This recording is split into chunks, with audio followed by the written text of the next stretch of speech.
Hörmətli izləyicilər, Balakən rayonundan redaksiyamıza bir şikayət məktubu daxil olub. Həmin məktubu sizin diqqətinizə çatdırırıq. Balakən rayon su meliorasiya sistemlərinin müdürü Eldəniz Xudeynatov haqqında yazılan bu məktubda nə deyilir?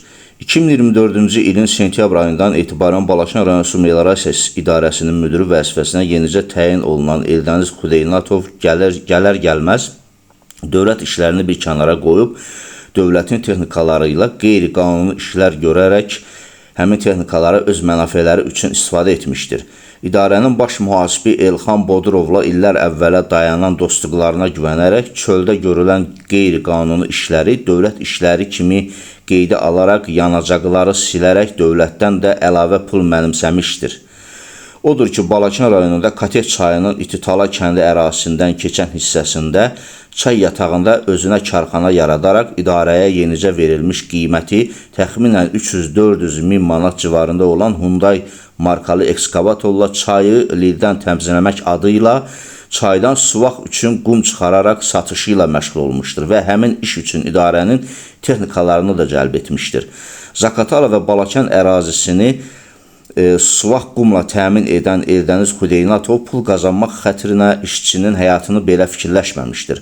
Odur ki, qazıntı zamanı ekskavator çay yatağında qazılmış dərin çalaya düşmüş və ban hissəyə qədər batmışdır. Qapıları avtomatik kilitlənmiş, ekskavatorda sürücü çarəsiz vəziyyətdə qalmış, son anda ekskavatorun nəfəsliyindən özünü zorla çölə çıxarıb bana dırmaşa bilmişdir. Saatlarla ekskavatorun banında qurtarılmağı gözləmişdir. İdarənin digər texnikalarını və işçilərini onun qurtarılması üçün səfərbər etmiş müdür bu sonda işçiləri gecə saatlarına qədər orada suda, soyuqda çalışdırmışdır.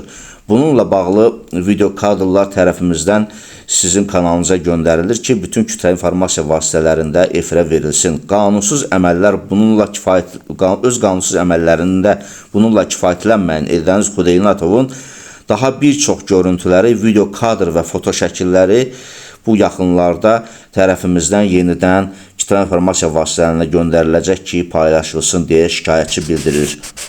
Hörmətli izləyicilər, burada səslənən fikirlərin kanalımıza və kanalımızın rəhbərliyinə heç bir aidiyyatı yoxdur. Bunlar Balakən rayonundan bizə gələn informasiyadır və olduğu kimi sizin diqqətinizə çatdırdıq və qarşı tərəfin mövqeyini dinləməyə hazırıq. Burada adı çəkilən şəxslərin, tərəflərin, maraqlı tərəflərin fikirlərini də dərc etməyə, səsləndirməyə hazırıq. Buyursun, onlar da baş verənlərlə bağlı öz açıqlamalarını bizim kanalımıza göndərsinlər.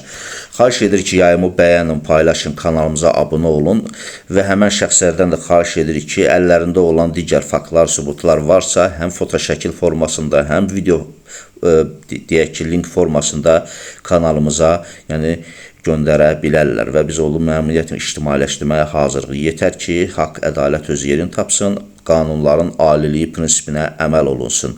Hələ ki, bu qədər araşdırmalarımız davam edir. Şikayətçinin dediyinə əsaslansaq, yaxın günlərdə növbəti materialları sizlərin diqqətinə çatdıracağıq.